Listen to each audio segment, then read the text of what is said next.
In this video, I'm going to give you an insight into the cars that you'll be driving as a cop or racer in Need for Speed Hot Pursuit. Every car in Hot Pursuit is there for a reason, whether it's the top speed of the Bugatti Veyron, the limited numbers of the Pagani Zonda Cinque, or the aggressive styling of the Lamborghini Reventon. We also included a few cars because of their unique iconic status, such as the Ford Crown Victoria, probably the most famous police car in the world, or the McLaren F1, which was the fastest production car for over 10 years. I have so many favourite cars in this game. If I had to pick one, it would probably be the Porsche 918 Spider, which was unveiled this year at the Geneva Motor Show. Within 4 days of it being shown to the press, we had CAD from Porsche, and we managed to get it in-game, ready to be set up. Because we're working with such amazing real cars, we wanted to remain as authentic as possible. So as well as offering all of the colours these models come in, and having animated parts such as wings, air vents and air brakes, we modified our existing handling system to make use of real data from the manufacturers. Torque curves, gear ratios, mass and aerodynamic coefficients, these are all entered to give us the correct acceleration times and top speeds. Using real data in this way has also allowed us to implement slipstreaming for the first time, which is the ability to accelerate faster by reducing drag when you're driving closely behind another car. Anyone familiar with a Criterion driving game will recognise the high-speed drifting and the nitrous game mechanic, both of which are easy and intuitive to use, and when mastered will allow you to reach even faster times. Drift can now be triggered in 3 different ways: by blipping the throttle, by holding the brake, or tapping the e-brake.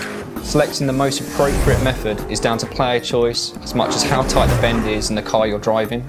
To drift well, you're going to need to anticipate the bend coming up and hold as shallow a line as possible. We have a new nitrous system in Hot Pursuit with different types for cops and racers.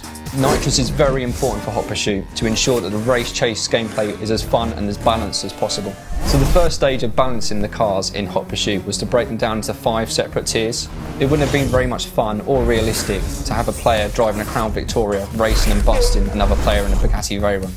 The second stage of balancing was to tune the performance of the cop cars so they could catch the fastest race car in their tier.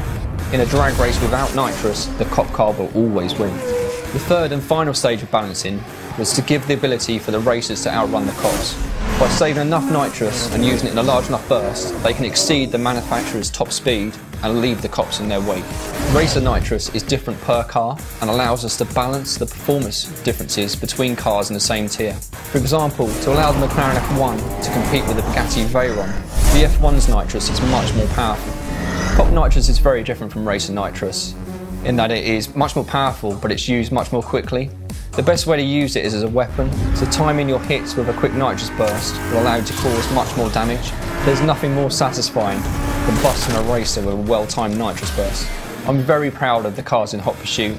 They look and sound amazing, and our unique way of balancing the cars means that unlike other driving games, players can choose their favourite car and remain competitive. There's nothing more rewarding for me than seeing a grid of 8 different supercars at the start of a race and not knowing who's going to win.